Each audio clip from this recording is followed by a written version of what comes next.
የልጅነት ፍቅራችሁ በአንድ በኩል፣ በሌላ በኩል ደግሞ በዚህ ሁሉ ከባድ ጊዜ ከጎናችሁ ያልተለየ ሰው። የዛሬዋ ጀግናችንም በዚህ ምርጫ መሃል ላይ ነች። እናንተ በሷ ቦታ ብትሆኑ ማንን ትመርጡ ነበር? ሀሳባችሁን በኮሜንት ላይ አሳውቁኝ። ታሪካችን የሚጀምረው በአባቷ የቀብር ስነ ስርዓት ላይ በሀዘን ተውጣ በምትገኘው ሚን በተባለች ማየት የተሳናት ወጣት ነው። ቆይ ግን ከዛ በፊት አሁን ላይ 200 ሰብስክራይበር አለን። እቅዳችን በዚህ 90 ቀን ውስጥ 100,000 ሰብስክራይበር ለመግባት ነው። አንችልም? እንችላለን። ሰብስክራይብ አድርጉ። የአባቷ ሞት የቤተሰቡን በቢሊዮን የሚቆጠር ሀብት ብቸኛ ወራሽ ቢያደርጋትም እሷ ግን በብድርና በዝምታ በታጠረችው ዓለሟ ውስጥ ሆና ምንም አይነት ስሜት ሳታሳይ የመኖር ፍላጎቷን ሙሉ በሙሉ ያጣች ትመስላለች። ከትዕይንቱ በተቃራኒ ከእስር ቤት አዲስ የተፈታውና ህይወትን በሙሉ ፍጥነት የሚጋልባትን ጁሊያንን እናያለን። ጁሊያን አዶኒስ በተባለውና በሚያብረቀርቀው የምሽት ክበብ ውስጥ አስተናጋጅ ሆኖ የሚሰራ በካሪዝማውና በሴቶች ጉዳይ ባለው ተሰጥኦ ስሙ የገነነ ነው። ከእስር ሲፈታ ሊቀበለው ከመጣው ታማኝ ባልደረባው ቴሆ ጋር ሲገናኝ ጁሊያን አይኖቹ የሚፈልጉት ከምንም በላይ አስፈላጊ የሆነውን ጓደኛውን ጂንን ነው። ነገር ግን በሚያሳዝን ሁኔታ ቴሆ ይዞለት የመጣው የጂንን አመድ ብቻ በመሆኑ የጁሊያን የተስፋ ብርሃን በቅጽበት ወደ ጥልቅ ሀዘን ይለወጣል። ከዚህ አጭር የሀዘን ጊዜ በኋላ በቀጥታ ወደ አዶኒስ ሲያቀኑ ጁሊያን ልክ ከጦርነት እንደተመለሰ ንጉሥ ደማቅ አቀባበል ይደረግለታል። እሱ በእርግጥም የክለቡ ቁጥር 1 አስተናጋጅ በመሆኑ የእሱ አለመኖር ደንበኞችን ለረጅም ጊዜ እንዲጨነቁ አድርጓል። ከደማቁ አቀባበል በኋላ በልበ ሙሉነት ወደ አለቃው ቢሮ በማምራት ገንዘብ ሲጠይቀው፣ አለቃው ግን ገንዘብ ከመስጠት ይልቅ በቁጣ ይገስጸዋል። ምክንያቱም አለቃው ጁሊያን ሀብታም ደንበኞችን አታሎ ገንዘባቸውን ከወሰደ በኋላ ክለቡን ጥሎ ለመሄድ እንዳሰበ የሚገልጹ ወሬዎችን ከመስማቱም በላይ ጁሊያን እስር ቤት ሆኖ ሳለ ውጭ ሀገር እንደሆነ ሲዋሸው እንደነበር ደርሶበታል። በዚህም ምክንያት ጁሊያን ባዶ እጁ ከክለቡ እንዲወጣ ሲገደድ፣ ታማኙ ቴሆ አሁንም ከጎኑ አይለይም። በመንገድ ላይ በሀሳብ ተውጠው እየነዱ ሳለ ከተቃራኒ አቅጣጫ በፍጥነት የመጣ አንድ የጭነት መኪና ሊገጫቸው ምንም አይቀረውም። በሁኔታው በቁጣ ገንፍሎ ከመኪናው የወጣው ቴሆም የጭነት መኪናውን ሹፌር እንዲወርድ በንዴት ሲያዘው፣ ሹፌሩም ትዕዛዙን አክብሮ በቀስታ ከወረደ በኋላ እንደምንም ነገር ወደ ቴሆ መኪና የሹፌር መቀመጫ በመግባት ጁሊያንን በትኩረት ያፈጥበታል። ጁሊያንም ይህንን ሰው በሚገባ ስለሚያውቀው ደንግጦ ይቀራል። እሱም ለረጅም ጊዜ ሲሸሸው የኖረው ዕዳ አስከፋዩ ዋንግ ነው። ዋንግም ምንም ጊዜ ሳያጠፋ ጁሊያንን በአንድ ወር ጊዜ ውስጥ መክፈል ያለበትን የ2.87 ሚሊዮን ዶላር ዕዳ በቀዝቃዛ ድምፅ ከነገረው በኋላ በጊዜ ገደቡ መክፈል ካልቻለ የሚጠብቀው ሞት መሆኑን ያስጠነቅቀዋል። በቃ ቻው ነው፣ ድርድር ምናምን የሚባል ነገር የለም። ጁሊያን ይህንን ሲሰማ ከመደንገጥ አልፎ ለመደራደር ቢሞክርም ዋንግ ግን ምንም አይነት ርኅራኄ ሳያሳይ ዕዳውን መክፈል እንዳለበት ብቻ በጽኑ አቋም ይነግረዋል። ጁሊያን በተወሳሰበ የችግር ማዕበል ውስጥ ሆኖ መውጫ ሲያፈላልግ በድንገት በእጁ የያዘው የጂን ስልክ በኃይል ይጮሃል። ይህ ጥሪ ከተራ የስልክ ልውውጥ ባለፈ የችግሩን አቅጣጫ ሙሉ ለሙሉ የሚቀይር የዕጣ ፈንታ በር ሆኖ ይገለጥለታል።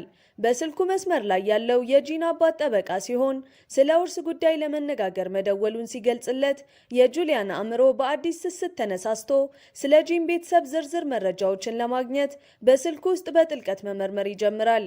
ከፍለጋው በኋላም የጂን ወላጆች መሞታቸውን፣ ቤተሰቡ ከፍተኛ ሀብት እንዳለውና በአሁኑ ሰዓት በሕይወት ያለችው ብቸኛ ዘመድ ታናሽ እህቱ መሆኗን ያረጋግጣል። ይህን መረጃ ሲሰማ ጓደኛው ቴሆ በቀላል አስተሳሰብ ተነሳስቶ ጁሊያን የጂንን አመድ ለቤተሰቡ እንዲመልስና በምላሹም ከሀብታሞቹ ቤተሰቦች የተወሰነ የሽልማት ገንዘብ እንዲቀበል ይመክረዋል። ጁሊያን የቴሆን ምክር በዝምታ ቢያዳምጥም በአእምሮ ውስጥ ግን ከዚህ እጅግ የላቀና አደገኛ የሆነ ትልቅ እቅድ ይቀረጻል። እሱ የሚፈልገው የሽልማት ገንዘብ ሳይሆን መላውን የቤተሰቡ ውርስ ነው። ይህንን ታላቅ ምኞቱን እውን ለማድረግም እያንዳንዱን የቤተሰብ አባል ባህሪ፣ ድምፅና ግንኙነት ለማጥናት የጂንን የቤተሰብ ቪዲዮዎች አንድ በአንድ በትኩረት መመልከት ይጀምራል። በማግስቱ ጁሊያን እቅዱን ወደ ተግባር ለመቀየር ከረዳቱ ቴሆ ጋር በመሆን ወደ ጂን መኖሪያ ቤት ያመራል። እሱ እንደ ጂን፣ ቴሆ ደግሞ እንደ ረዳቱ ሆነው ወደ ግዙፉ ግቢ ሲገቡ በሩ ሲከፈት ግን ከሚጠብቁት ውጪ የጂን ቤተሰብ የውስጥ ታማኝ ሰዎች የሆኑ 3 ቁልፍ ሰዎች ይቀበሏቸዋል። እነሱም የቤቱ ታማኝ ሰራተኛ ወይዘሮ ሊ፣ የቤተሰቡን ኩባንያ በኃላፊነት የሚያስተዳድሩት አቶ ኦና ጠበቃው ዮንግ ናቸው። ከዚያም ጠበቃው ዮንግ ጁሊያን በእርግጥም ጂን መሆኑን ለማረጋገጥ በተንኮል የተሞሉ ጥያቄዎችን ማንኳለል ይጀምራል። ነገር ግን ጁሊያን እንደ ሴሰኛና አጭበርባሪነት ባካበተው የትወና ልምድ ተጠቅሞ ሶስቱንም በቀላሉ ያታልላቸዋል። ልክ ሁሉም ነገር በቁጥጥሩ ስር የዋለ በሚመስልበት ቅጽበት ሚን በድንገት ትገለጣለች። በወላጆቻቸው ፍቺ ምክንያት ለረጅም ጊዜ ተለያይተው ስለኖሩ ጂንን በአካል የማታውቀው ታናሽ እህቱ መሆኗ ለታማኞቹ ጭምር ግልጽ ይሆናል። ቪዲዮውን እዚህ ድረስ ከተመለከታችሁ ተመችቷችኋል ማለት ነው። ቪዲዮውን ላይክ ቻናሉን ደግሞ ሳብስክራይብ ማድረግ አይረሳ እንላለን። ወደ ታሪካችን። በወላጆቻቸው ፍቺ ምክንያት ለረጅም ጊዜ ተለያይተው ስለኖሩ ጂንን በአካል የማታውቀው ታናሽ እህቱ መሆኗ ለታማኞቹም ጭምር ግልጽ ይሆናል። ነገር ግን ከሶስቱ ሰዎች በተቃራኒ ሚን በውሸተኛው ወንድሟ ትወና በቀላሉ የምትታለል አይነት ሴት አይደለችም። እንዲያውም ጁሊያንን ለማባረር ቅንጣት ሳታመነታ በያዘችው ዱላ ፊቱን ስትመታው ቴሆ በሁኔታው ከመደንገጡ የተነሳ ሳቁን ለመቆጣጠር ከፍተኛ ትግል ያደርጋል። የሚን ግልጽ ጥላቻና እምቢተኝነት ግን ጁሊያንን በቀላሉ ተስፋ ያስቆርጠውም። በተለይም ሶስቱ ታማኝ ሰዎች በእርሱ ማመናቸውን ሲቀጥሉ ሚን እሱን ከቤት የማስወጣት ስልጣን ታጣለች። እና ነገሩ ባጭሩ ጁሊያን ከማታምነው እህቱ ጋር በአንድ ጣሪያ ስር መኖር ይጀምራል። ከዚህ በኋላ ጁሊያን ቀዝቃዛና ሕፃን መሰል ባህሪዋን ለመለወጥ የሚደረገውን ረጅም ትግል ይጀምራል። የመጀመሪያው እርምጃውም ሚን ምግቧን እንድጨርስ መንገር ይሆናል። በእኛ ሀገር እንጀራ አታከብርም እንዴ እንደሚባለው ማለት ነው። ነገር ግን እንደሚጠበቀው እሷ ይህንን ያልተጠየቀችበትን ምክሩን በንቀትና በጥላቻ በተሞላ እይታ ትቀበለዋለች። አንድ ቀን ጁሊያን የአንደኛ ደረጃ ተማሪዎችን ግቢ ውስጥ እንዲጫወቱ በመጋበዙ የሰዎች ብዛት የሚፈጥርባትን ከባድ ጭንቀት መቋቋም የማትችለው ሚን ልጆቹን ከቤት የሚያስወጣበትን መንገድ ታሰላስላለች። ጁሊያን ግን በሐሳቧ ደስተኛ ስላልሆነ በምላሹ ከቤት መውጣት ያለባት እሷ ራሷ እንደሆነች በቀዝቃዛ ቃና ይነግራታል። የሰዎች መኖርን መጥላቷ ብቻ ቤቷ ውስጥ ራሷን እንድትቆልፍ ምክንያት ሊሆናት እንደማይገባም ያክላል። ይህን የሰማችው ሚን የጁሊያንን ትዕዛዝ ለመፈጸም ሳይሆን በውስጧ በገነፈለው ከባድ ንዴት ተገፋፍታ በቅጽበት ከቤት ወጥታ ትሄዳለች።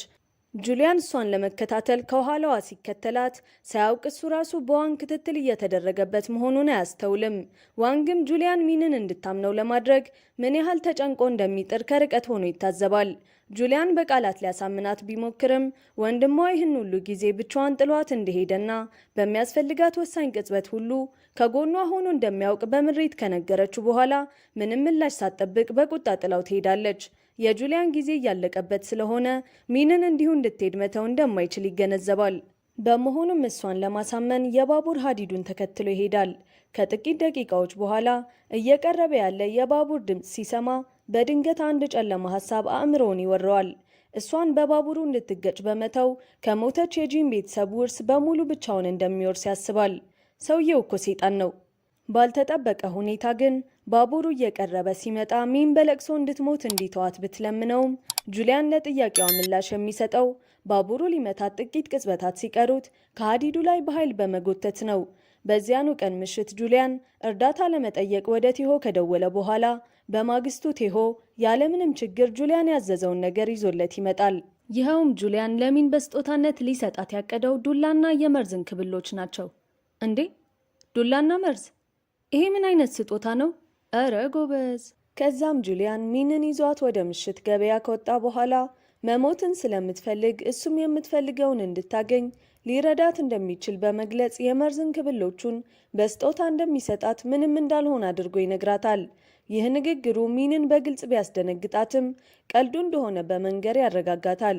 ከዚህ በኋላም በሕዝብ በተጨናነቀው ቦታ ላይ ብቻዋን ትቷት ከርቀት ሆኖ መታዘብ ይጀምራል። ይህንን የሚያደርገው ሚን ከሰው ብዛት ጋር ተያይዞ የሚሰማትን ከባድ ጭንቀት በራሷ እንድትቋቋም እድል ለመስጠት ነው። ከተወሰነ ጊዜ በኋላ ተመልሶ በመምጣት እንደጠፋባት በመዋሸት ይቅርታ ሲጠይቃት ከባቡሩ ክስተት በኋላ በእሱ ላይ እምነት ማሳደር የጀመረችው ሚን በፍጥነት ይቅር ትለዋለች።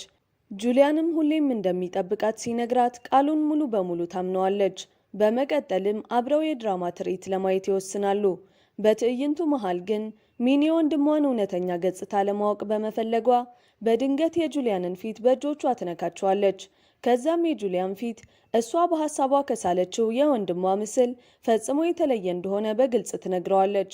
ከምሽቱ ገበያ ከተመለሱ በኋላ የሚን ድንገተኛ ህመም መላውን ቤት ሲያናውጠው ወይዘሮ ሊ ወዲያውኑ የሚን እጮኛ የሆነውን አቶ ኦን ወደ ሆስፒታል እንዲወስዳት ትጠይቀዋለች። ጁሊያን ግን ይህንን ሐሳብ አጥብቆ በመቃወም አቶ ኦን ማወክ እንደማይፈልግ ከገለጸ በኋላ እሱ ራሱ ወደ ሆስፒታል ሊወስዳት እንደሚገባ አበክሮ ሲናገር በሁኔታው የተፈጠረው ውጥረት በሁሉም ሰው ፊት ላይ በግልጽ ይታያል። በማግስቱ ሚንን ለሕክምና ይዟት በሄደበት ወቅት ጁሊያን ከቤተሰቡ ሐኪም ጋር ይገናኛል። ይህ ሐኪም ጂንን ከልጅነቱ ጀምሮ የሚያውቀው መሆኑን ሲረዳም ውሸቱ ሊጋለጥበት እንደሚችል በማሰብ ከባድ ድንጋጤ ውስጥ ይገባል። እንግዲህ አስቡት፣ እዚህ ጋ ነው ልቡ ድው ድው ማለት የጀመረው። ነገር ግን በድጋሚ የተካነበት የትወና ችሎታው ይህንን አደገኛ ቅጽበት በብልሃት እንዲያልፍና ማንነቱ ሳይጋለጥ እንዲቀር ይረዳዋል። ሚን ምርመራዋን እስክጨርስ በሚጠብቅበት ወቅት ከጓደኞቹ ከቲሆና ከዋንግ ጋር ሲገናኝ ወይዘሮ ሊ ከርቀት በጆሮ ጠቢ እየሰማቻቸው መሆኑን ፈጽሞ ሳያስተውሉ ስለ እቅዳቸው ሂደት በስፋት ይወያያሉ። ይህ ክስተትም በወይዘሮ ሊ ልብ ውስጥ የመጀመሪያውን የጥርጣሬ ዘር ይዘራል። በእርግጥም እሱ ጂን ላይሆን ይችላል የሚል ጥርጣሬ ውስጧን ይበላው ይጀምራል። ከዚያም ሚን በወይዘሮ ሊ ታጅባ የሰርግ ልብስና የጌጣጌጥ ቀለበት ከመረጠች በኋላ ወይዘሮ ሊ ወደ ቤቷ ስትመለስ በሆስፒታል የሰማችውን ነገር ወዲያውኑ ለዮንግና ለአቶ ኦ ትነግራቸዋለች። የጁሊያንን እውነተኛ ማንነት ለማረጋገጥም ብቸኛው መንገድ የዲኤንኤ ምርመራ ማድረግ እንደሆነ ሐሳብ ታቀርባለች። በነጋታው ግን ወይዘሮ ሊ ምንም ነገር ሳታውቅ ጁሊያን ከሰዎች ጋር መግባባትን እንድትለማመድ ሚንን ይዟት ወደ ከተማ ሲወጣ ጥረታቸውን በፍጥነት ፍሬ ያፈራል። የሚን ድፍረት በጉልህ እያደገ መጥቶ እንዲያውም አንድ የማታውቀውን ሰው መንገድ እንዲመራት በድፍረት እስከ መጠየቅ ትደርሳለች። ከዚያም ሚን ትናንት ወደ ሄደችበት የጌጣጌጥ መሸጫ ሱቅ ታመራለች። በሱቁ ውስጥ ቀለበት እየመረጠች ሳለ የሱቁ ሰራተኛ ለወንድ ጓደኛዋ ልትገዛው እንደሆነ ሲጠይቃት ሚን ግን ነገ ልደቱ ለሆነው ወንድሟ ስጦታ ልትሰጠው እንደምትፈልግ ትናገራለች። ይህንን የሰማው ጁሊያን ግን ቃላቶቹ እንደ መብረቅ ስለሚመቱት በቦታው ደርቆ ቀረ። ከሱቁ እንደወጡ የሚን ሰውነት በድንገት ይዝላል። መሬት ላይ ስትወድቅ በአካባቢው የነበሩ ሰዎች በድንጋጤ ይዋጣሉ። ጁሊያን ግን ምንም አይነት እርዳታ ለማድረግ ሳይንቀሳቀስ በድንጋጤ ትኩር ብሎ ይመለከታታል። ሊረዳት ወይም እንዲሁ ሊተዋት እንደሚገባው በውስጡ የሚያመነታ ይመስላል። እውነት ለመናገር እዚህ ጋር ሰውየው ግራ ገብቶታል። ልርዳት ወይስ ልሽሽ የሚለው አይነት ጥያቄ ውስጥ ገብቶ ከሀሳቡ ጋር ሲታገል እንደ ዕድል ሆኖ አንድ ሰው በፍጥነት ተንቀሳቅሶ ሚንን ይረዳል። ይህ ሰው ጁሊያንን ሲከታተል የነበረው ዮንግ እንጂ ሌላ አይደለም። ሚን ወደ ሆስፒታል ብትወሰድም ሁኔታዋ ጥሩ አይመስልም። እንደዚያም ሆኖ አሁንም የምታስበው ስለ ጁሊያን የልደት ቀለበት ነው። እንደ ዕድል ሆኖ ጁሊያን ከሱቁ ፊት ለፊት ወድቆ ያገኘዋል። ቀለበቱን አንስቶ በራሱ ጣት ላይ ካደረገው በኋላ ብቻውን ሊጠጣ እንደሚፈልግ ለት የሆነ ግሮት ከሱ እንደተለየ ግን የሚንን ሁኔታ ለማረጋገጥ ወዲያውኑ ወደ ሆስፒታል ያመራል። በሚያሳዝን ሁኔታ ሐኪሙ በምርመራው መሰረት ሚን የአንጎል እጢ እንዳለባትና ቀዶ ጥገናውን ከዚህ በፊት ብታደርግ ኖሮ ሁኔታዋ እንዳሁኑ የከፋ እንደማይሆን ሲያውቅ የጁሊያን ልብ በጸጸት ይመታል። ሚን ከነቃች በኋላ የልደት ቀለበቱን በማጥፋቷ ጁሊያንን ወዲያውኑ ይቅርታ ስትጠይቀው፣ ጁሊያን ግን ቀለበቱን እንዳገኘውና እንዳደረገው ከመናገር ይልቅ ዝምታን ይመርጣል። የጁሊያን የፊት ገጽታ ግን ለእሷ የነበረውን ስሜት ምን ያህል እንደተለወጠ በግልጽ ያሳያል። በማግስቱ ግን ቀዶ ጥገናዋ ስኬታማ ከሆነ የሚን የማየት ችሎታ ሊመለስ እንደሚችል ሲሰማ አሁንስ ጉዴ ፈላ ብሎ ይህ ሚስጥሩን ሊያጋልጥ እንደሚችል በማሰብ በድጋሚ ወደ ከባድ ጭንቀት ውስጥ ይገባል። ጁሊያን በውስጡ በሚንቀለቀል የጭንቀት ማዕበል እየተናወጠ ባለበት ወቅት ሚን የልደቱን ቀን ለማክበር በሌሊት የብርሃን ትሎችን ፍለጋ አብሯት እንዲወጣ ትጋብዘዋለች። ወደ ጠቆመችው ጸጥ ያለ ስፍራ ሲደርሱ ግን ምንም አይነት የብርሃን ትል አይታይም። በመሆኑም ጁሊያን የሚንን ስሜት ላለመጉዳት ሲል በውሸት ተነሳስቶ በቦታው ላይ ብዙ ትሎችን እያየ እንደሆነ በደስታ ይናገራል። ሚን ግን የብርሃን ትሎች የሚታዩት ከልደቱ ቀን ከጥቂት ወራት በኋላ መሆኑን ስለምታውቅ እየዋሸ መሆኑን በቀላሉ ተረድታ በረጋ ድምፅ ይህንኑ ስትነግረው ጁሊያን በሀፍረት ተውጦ ዳግመኛ እንደማይዋሻት ቃል ይገባላታል። ከአፍታ ዝምታ በኋላ ዝናብ በለስላሳ መዝነብ ሲጀምር ሚን ይህንን ሁሉ ስላደረገላት ከልብ እያመሰገነችው ቀለል ያለና ትርጉም ያለው ፈገግታ ትሰጠዋለች። ይህ ሰላማዊ ቅጽበት ግን ብዙም አይቆይም። የጁሊያን የዲኤንኤ ምርመራ ውጤት ከሆስፒታል ወጣና እንደሚጠበቀውም እውነተኛ ማንነቱ ተጋለጠ። ሁለቱም ወደ ቤት እንደተመለሱ ወይዘሮ ሊ ሁሉንም ሰው በመዋሸቱ በንዴት ተሞልታ በጁሊያን ላይ የቁጣ ውርጅብኝ ስታወርድበት ባልተጠበቀ ሁኔታ ሚን ከፊት ለፊቱ ቆማ ትከላከልለታለች። እንዲያውም የጂንን ደብዳቤዎች በመደበቋ ወይዘሮ ሊን በምላሹ ከሰሰቻት። በዚያው ምሽት ጁሊያን ሚንን በአቅራቢያው በሚገኝ ፓርክ ውስጥ በሀሳብ ተውጣ ስትጫወት ያገኛታል። ለተወሰነ ጊዜ ካወሩ በኋላ ሚን ከሟች ወንድሟ ጂን የተላከላትን ደብዳቤና አብሮት የነበረውን የጁሊያንን ፎቶ ታሳየዋለች። በደብዳቤው ውስጥ ጂን በፎቶ ላይ እንዳለው ሰው አሪፍ መሆን እንደሚፈልግና ለዚያ ሰው ትልቅ አክብሮት እንዳለው ጽፏል። የጂንን ንጹህ የእምነት ቃል ሲሰማ ልቡ በሐዘን የተነካው ጁሊያን በጀመረው የውሸት እቅድ መቀጠል ይኖርበት ወይስ ያቁም በሚል ከባድ አጣብቂኝ ውስጥ ገባ። በመጨረሻም የገዛ ሕሊናው አሸንፎት እቅዱን ሙሉ በሙሉ ለማቆም ወሰነ። በዚህ ውሳኔ ተነሳስቶም ሚንን ይቅርታ ለመጠየቅ ደብዳቤ ከጻፈ በኋላ ወደ ክፍሏ ሲያመራ የክፍሏ በር ላይ ከመድረሱ በፊት የወይዘሮ ሊንና የአቶ ኦን ድምፅ በድንገት ሰማ። እነዚህ ሁለት ሰዎች እኮ ሹክሹክታቸው ራሱ የክፋት ጠረን አለው። ሁለቱም የቤተሰቡን ንብረት እንዴት እንደሚቆጣጠሩ ሲያሴሩ ከሰማቸው በኋላ ደርቆ ቀረ። ጁሊያንም ምንም ጊዜ ሲያጠፋ ወደ ቤተሰቡ ሐኪም በመሄድ ስለሰማው እቅድ ነገረው። ሐኪሙም በበኩሉ ወይዘሮ ሊና አቶ ኦ የሚንን ቀዶ ጥገና ለማዘግየት ሲሞክሩ እንደነበር ገለጸለት። ነገሩን ይበልጥ የሚያከብደው አሁን በሁለቱም በሚንና በጁሊያን ላይ ጊዜ እያለቀ መሆኑ ነው። ጁሊያን ዕዳውን በፍጥነት መክፈል ሲኖርበት፣ ሚን ደግሞ በሕይወት ለመቆየት አስቸኳይ ቀዶ ጥገና ያስፈልጋታል። ይህ በእንዲህ እንዳለ ሚን ስለምንም ነገር ሳታውቅ ለጁሊያን ሳትነግረው በድብቅ ወደ አዶኒስ ክለብ ስትደርስ እንደ ዕድል ሆኖ ቴዎ እዛው ስላያት በፍጥነት ለጁሊያን ደወለለት። ሚን አዶኒስን በምትፈልግበት ወቅት ከሁለት ወሮበሎች ጋር ተገናኝታ ወደ እሱ እንዲወስዷት ስትጠይቃቸው እነሱ ግን የዋህነቷን እንደ መልካም አጋጣሚ ተጠቅመው ሰው ወደማይበዛበት መንገድ ይዘዋት ሄዱ። ወሮበሎቹ በሚን ላይ መጥፎ ነገር ለመፈጸም ከመዘጋጀታቸው በፊት ግን ጁሊያን በሰዓቱ ደርሶ ምንም አይነት እንዴት ናችሁ ሳይል ሁለቱንም ከደበደባቸው በኋላ በድንጋጤ ተውጣ የምትመለከተውን ሚንን ይዟት ወጣ። ወደ ቤት ሲመለሱ መንገዱን በሙሉ በከባድ ዝምታ ቢያቀኑም ሚን በድንገት ዝምታውን ሰብራ በፍቅር ስለወደቀችበት ጁሊያን ወንድሟ ባይሆን እንደምትመኝ በልሆሳስ ነገረችው። በዚህ ያልተጠበቀ የእምነት ቃል ምን ማለት እንዳለበት ግራ የገባው ጁሊያን በድንጋጤ ልቡ እየመታ በዝምታ እሷን መመልከት ብቻ መረጠ። ቤቱ ደጃፍ ላይ ሲደርሱ ጁሊያን ሚንን መኪና ውስጥ እንድትጠብቀው ከነገራት በኋላ ብቻውን ወደ ቤቱ ገብቶ ወይዘሮ ሊን እና አቶ ኦን ተጋፈጣቸው። ከዚያም የሸረቡትን ክፉ ዕቅድ እንደሚያውቅ በመናገር እውነታውን ፊት ለፊት አጋለጣቸው።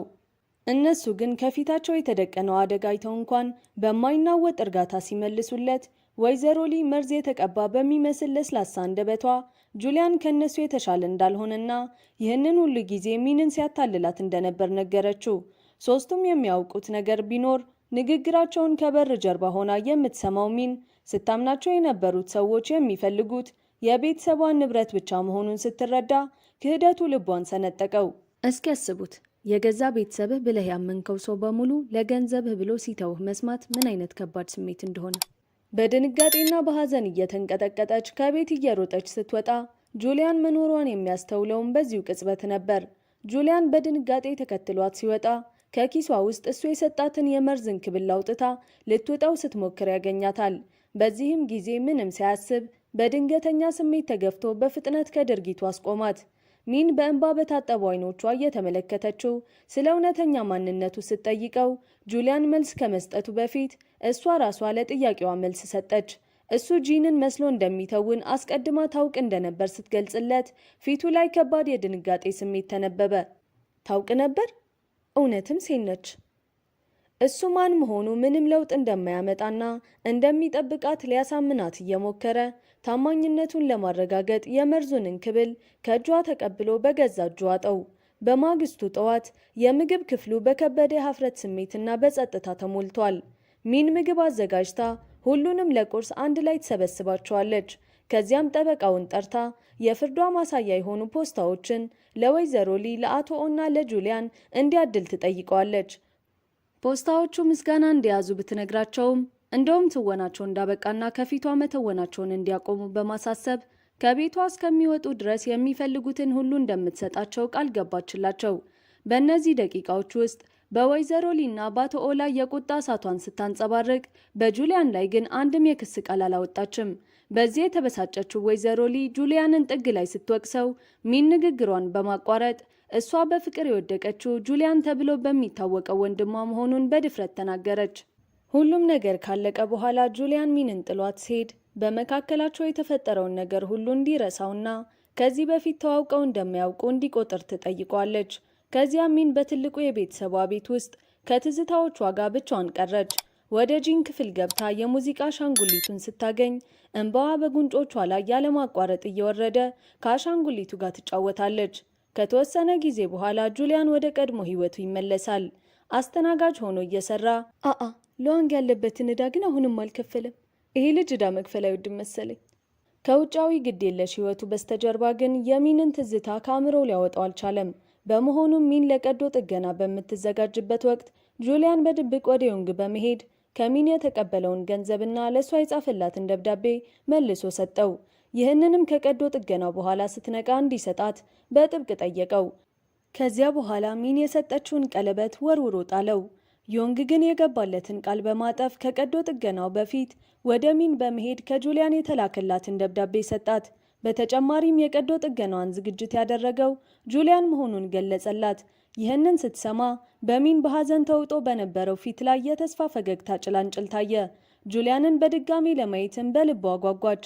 ከተወሰነ ጊዜ በኋላ ጁሊያን ከዕዳው ለማምለጥ ወደ አንድ ሩቅ ቦታ ሊሄድ ኤርፖርት ውስጥ ይታያል። እሱ ፈጽሞ የሚያውቀው ነገር ቢኖር በዚያ ሰዓት ሚን እሱን ለመፈለግ ወደሚሰራበት ክለብ መሄዷን ነበር። ይሄኔ ነው እንግዲህ የፊልም መተላለፍ የምንለው ነገር የሚሰራው። ጁሊያን ሊሄድ ሲዘጋጅ የማምለጫ እቅዱን ከቲሆ እንደሰማ ከሚገመተው ዋንግ ድንገተኛ ጥሪ ሲደርሰው ስልኩን ያነሳል። ስልኩ ሲደወልለት ስልኩን ያነሳው ጁሊያን የሰማው የዋንግን ሳይሆን የሚንን ድምፅ ነበር። ልቡ በድንጋጤ ይመታል።